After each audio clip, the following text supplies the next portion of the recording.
will last for a shorter time. That is known as earthquake. That means, assume this as the earth's surface. This outermost surface is known as the crust. The deeper sections of this crust, in the deeper sections of this crust, there will be some disturbances, that is vibrations will be occurred, and these vibrations will result in the formation of waves, that seismic waves. Those waves are known as seismic waves, and these waves will be passed towards the topper surface or the outermost surface of the earth, and thus there will be a cause of earthquakes, that is generation of earthquakes. And these disturbances, the reason behind these disturbances we will be studying it later. Now these disturbances will lead to the very disastrous conditions, that is damages to the buildings, dams, and whatever there, that area which is surrounded. In the presence of these earthquakes, the total area will be collapsed, and it causes a major destruction, and the life and property, it is mostly spoiled, and we can't recover it also. And the major earthquake occurred is on 26th December, that is in 2004. It is occurred in the Chennai, that is coastal areas, that is which are near to, assume these are the coastal areas of India. Assume this is the India southward, that is southward thing, and here we will be having this Indian Ocean, Bay of Bengal, and Arabian Sea. And these coastal areas are affected a lot because of the earthquake which occurred in the oceans. These oceans are covered with some land, right, in the deeper section. These lands, under these lands, there has been a tremendous disturbances, that is seismic waves have generated with the higher speeds. Therefore, these waves, that the disturbances caused which produce the waves that related the disturbances on the earth, and this in turn made the disturbances on the border which are present in the Arabian Sea, and these borders have turned into cyclones, and they formed into some waves, and which are moving at a high speed and distracts and collapse everything within just minutes. This is a major disaster, and by this the coastal areas of India has affected a lot, and mainly China, this is Chennai, and Kerala has been affected a lot. And while coming to these tsunamis, the earthquakes which will be occurred under the oceans are known as tsunamis. The name generated is tsunamis, even for those. And if at all those earthquakes occurs on the landscapes, and it is just known as earthquake, and if at all underwater, it is known as tsunamis. And mostly occurred earthquakes under the water are in Japan. It is very familiar for the earthquakes under water, like typhoon and all those things. Earthquakes occur frequently in Japan. And the outermost part, how this is occurred is, let us assume this each part of the earth as the fragment, and each fragment is known as one plate. That means why this earthquake occurred is, the main reason is because of the fragmentation of the earth. That is, earth is not a plain common surface, it is not a plain surface, it is having the wider areas. That means it is uneven with a rougher shape. Therefore, the collapsing or the vibration or the oscillations produced between two surface areas of the earth's crust will lead to the production of the earthquakes. That is the simple reason for the generation of the earthquakes, and we will be studying in detail the causes of earthquakes. Let us see what are the causes of earthquake. Now, previously we have seen what is an earthquake and the definition of the earthquake. Now, we will be seeing this movements of plates and the boundaries of plates. That means, suppose if this is one plate of the earth crust and this is another plate of the earth crust, if there is any, before earthquake there will be same level of portion. That means the boundaries are same. But after the earthquake, the boundaries are shifted towards in such a way, that is, there is up and down in the boundaries of the plates of the crust. Now, this is the result of the earthquake. That means the shape and everything will be changed after the earthquakes, obviously. Now, this type of earthquakes occurs mainly in the weaker zones or weaker sections, zones or weaker sections are known as seismic or fault zones.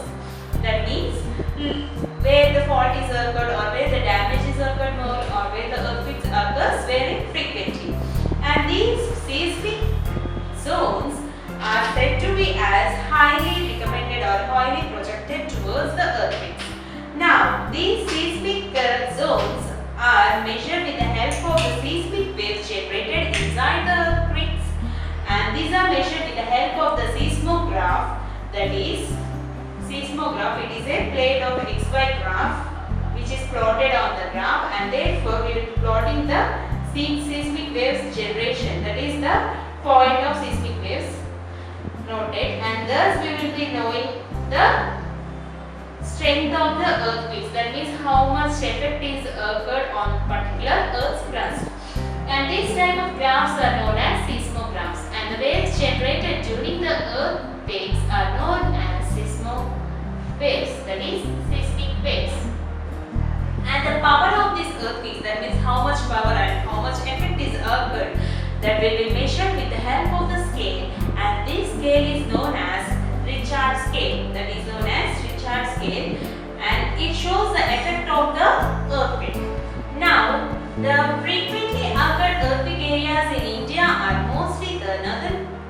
From the north side, that is Kashmir, it is mostly affected area we will be saying, and on the north side it is around China and all this, because where there are more oceans and three oceans and seas, you will be seeing Indian Ocean, Arabian Sea, Bay of Bengal, and where the earthquakes may arise in water also, which leads to the tsunami, as previously we have seen. That is the best example for earthquake occurring under the water in oceans. And now we will be seeing the protection against earthquakes, how to protect ourselves from the earthquakes whenever they occur. If at all we are in house, what we should do. If at all we are out of house, what we should do, and what are the precautions we have to take are here.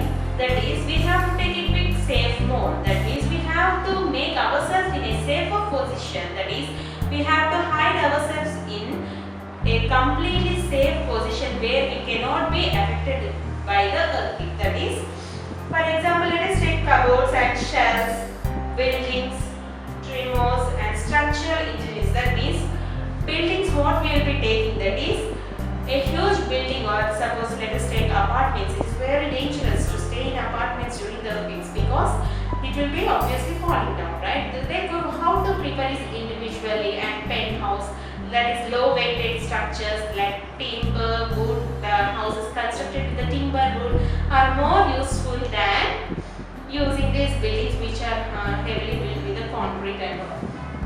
Now, this structural injuries means we have to take the suggestions of the structural engineers who are building these constructions, because we have to take one safer mode where we have to be hiding ourselves during the earthquakes.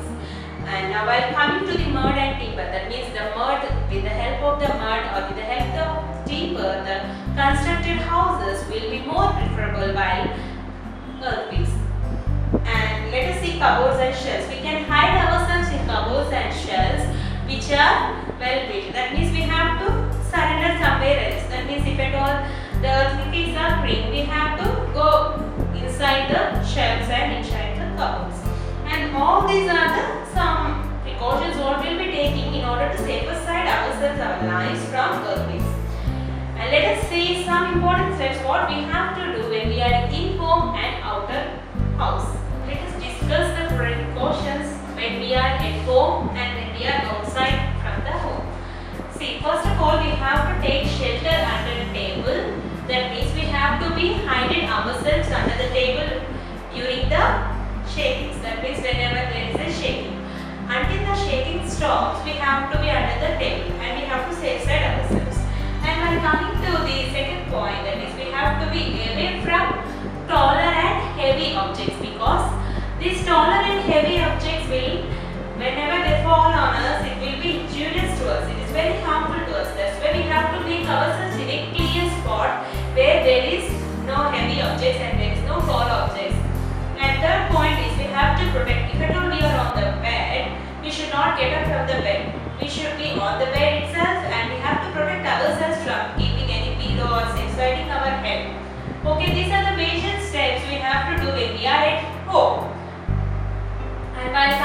outside, when we are outdoors, that means when we are in vehicles or when we are traveling, then at those times we should not come outside from the car or any bus or anything, and we should ask the driver to move to a clear spot. Clear spot is in the place where it is free of all tall and heavy objects. So we have to go to such a clear spot, and we should not get out of the vehicles immediately, and we should not rush anywhere else. We should be inside the car itself. And this is the first point we have to keep in mind. And when you come under a clear spot, we have to drop ourselves onto the ground. That means we have to lay down straightly onto the ground. That is the major precaution we have to take.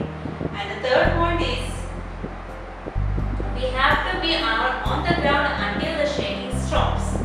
And we have to preserve, that means we have to save ourselves with help of any helmet or anything just on the head. That's enough. And these are some precautions what we have to take when there is an earthquake or when there is symptoms of earthquake or shakings are happening on the earth. I hope you understood with the what natural phenomena, that is the natural disasters, the major disasters such as the earthquakes and the